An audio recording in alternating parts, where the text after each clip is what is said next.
Kia ora, welcome back with some more Q&A. So let's jump into these.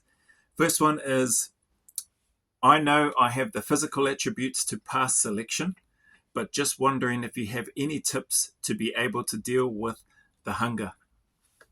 So I'm assuming they're talking about the NZ and possibly the last phase of the Australian selection with regards to this question. So first off, my thoughts. I know I have the physical attributes. Cool, that's good that you have that confidence in your ability from a physical perspective. Tips to deal with the hunger. I don't have any secret recipe, my friend, with regards to dealing with the hunger. Dealing with the hunger is you have to deal with it. There's no secret Jedi mind trick that I have or that I'm aware of, but I don't have any special secret tips.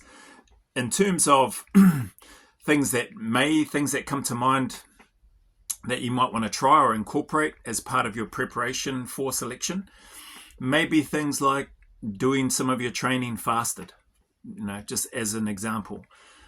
Perhaps doing some of your training in a fasted state and seeing how you go, trying to rack up the distance or hit the distance within the time frame that you've set as part of your training and preparation, and see how that feels versus when you've got a full stomach or when you're not hungry.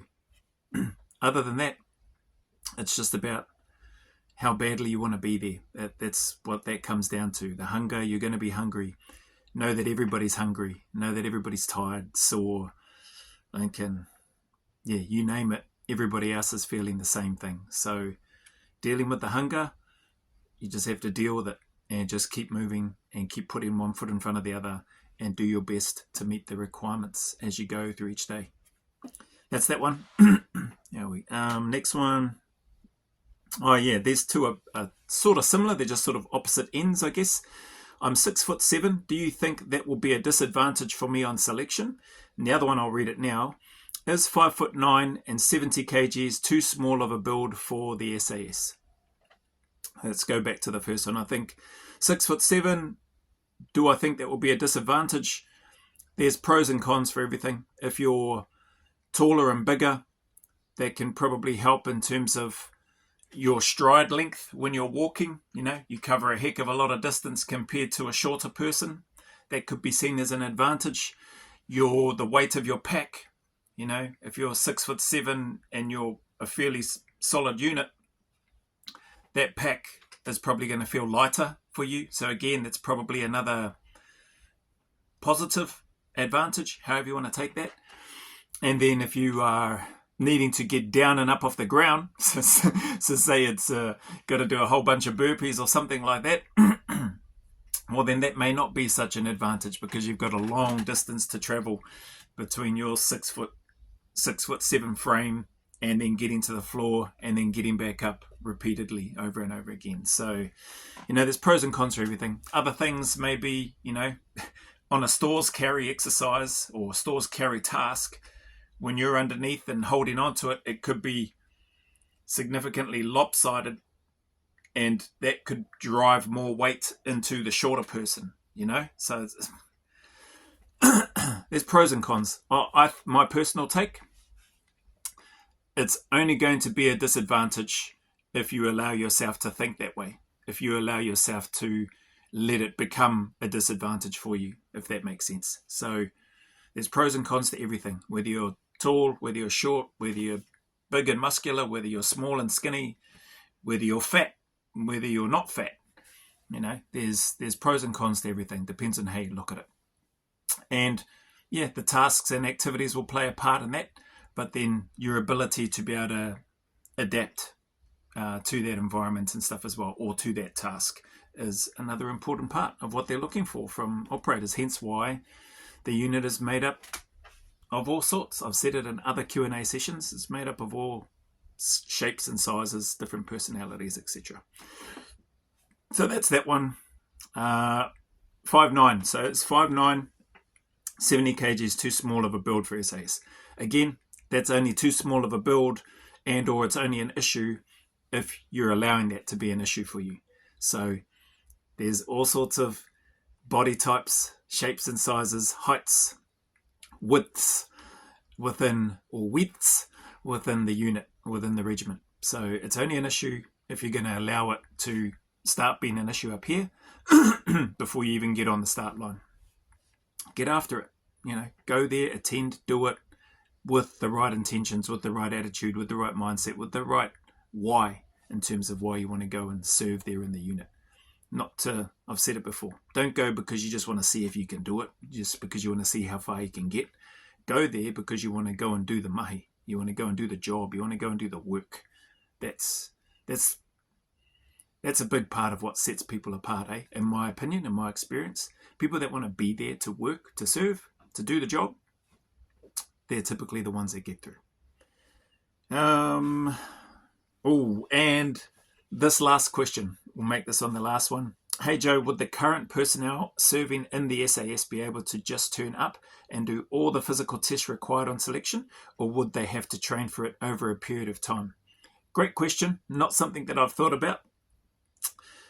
So this person's asking me for my opinion, my thoughts. So if I break that down, 2.4, I think everybody's going to pass that within the unit. Current serving members, like, you need to be ready and able to pass that run at any time. The body weight exercises that go with that, I think, yeah. So when I say the 2.4, it usually encompasses the run of the 2.4, the push-ups, the sit-ups, the pull-ups, the dips. If they're still doing those, I think those things, 100%. Anybody within the unit that's an operator, that's fit and active, or that sort of thing, I think they'll pass that. Swim test, I think operators, if they had to go from doing the run, doing the RFL, with all those bodyweight exercises and then into the pool, I think they'll pass that as well. The swim test in uniform and swimming the lengths, whether that's 400 meters or whatever the distance is in uniform. Treading water, an underwater retrieval element or task as part of that. I think my thoughts, operators will show up and they'll pass that. 2.4 swim, pack work, pack march.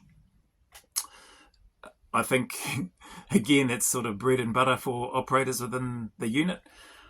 I think if there's the task that needs to happen, or the distance or the time frame to come within, I think anybody serving in the unit, currently active, physically healthy and well, I think they'll rock up and pass that.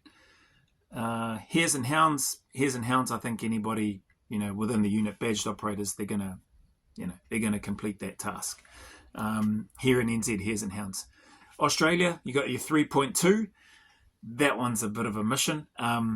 I don't know if every badged operator would be able to rock up, go through all of those first 4 things that I've mentioned, and then do not the hares and hounds, because that's an NZ thing. Do the run, do the swim test, do the pack, do the hares and hounds, depending on which order they go in. They'd probably do the 2.4, then the 3.2, then maybe the swim, then the pack. They might do them in that order. Regardless of the order, it's going to be tough. So that's why, to try to answer this question in a little bit more context rather than just my opinion, that's why those tasks, and that's why those elements of the selection course itself, people have notice of those so that you can prepare for it, because it's arduous, man. It's hard. I don't think you would find anybody or too many people that could just rock up on the day and then do well in all of those, or even pass all of those activities and then be able to still progress on. So it is something that you definitely should be and need to train and prepare for selection. But in the context of this question, once you're in the unit, do I think current serving personnel could just rock up? Current serving personnel within the SAS, could they just rock up and pass all of those? I wouldn't say everybody would probably be able to. There may be some that might not quite pass those things, if they just rocked up today without any notice, without any warning, and they said, hey, guess what, everybody? Here in NZ, we're going to do the 2.4 and all the body weights, then the swim, then we're going to do the pack march, and we're going to do the hares and hounds. Ready? Okay, get your stuff. You've got 5 minutes to go. There probably would be a fair chunk that likely would pass that, no sweat. Then there may be some that might struggle but might still just pass. And then there may be some that may not pass all of the elements of that. So again, it is something that you should and do typically need to train for. And then similar in Australia, 2.4, 3.2, swim test, pack work, those elements of, and the other little tasks within like the RDJ, run, dodge, jump, fireman's carry, rope climbs, the bodyweight stuff, which I didn't mention, which is part of the 2.4 in that anyway. All of those things that make up the test. Yeah, you do need to put in some work and effort. And I'd say the same thing for Australia. There'd probably be a group or a number of people that would probably blitz all of that and pass it very well on any given day. Like, that's just sort of how they're wired and how well they maintain and look after themselves. Then there may be some that might just pass everything, and then there may be others that might not get through it. So yeah, that's my honest thoughts on that. I don't think, I would be surprised if everybody passed, if we've just rocked up randomly on the day, said, all right, everybody, this is what we're doing. You're going to go through all the initial testing that you did on your selection course. Lots of things to sort of factor and consider there, but hopefully that helps give a bit of an answer, or my perspective anyway, not so much an answer, just my honest take on it. So anyway, appreciate you, Thank you very much for your time. Thank you for these questions that come through. Thank you for your support, kind words and encouragement. I sincerely appreciate it. It means the world to me. So thank you very much. In saying that, and as always, any of you going through any challenges, struggles, trials, difficult times, dark times, man, all I can really do is just repeat myself and encourage you to just keep turning up, to just stay in the fight, to know that there are better days ahead, to just persist, to stay consistent and stay disciplined. As hard and as miserable and as terrible as that may be and as that may feel at times, just keep turning up, just keep staying in the fight. And I promise you, there is a light at the end of the tunnel, that the sun will shine again. So as always, remember, go always a little further. Who dares wins. And until the next video, a big mana wave coming from me to you, filled with my aroha, respect, appreciation, and gratitude for you all.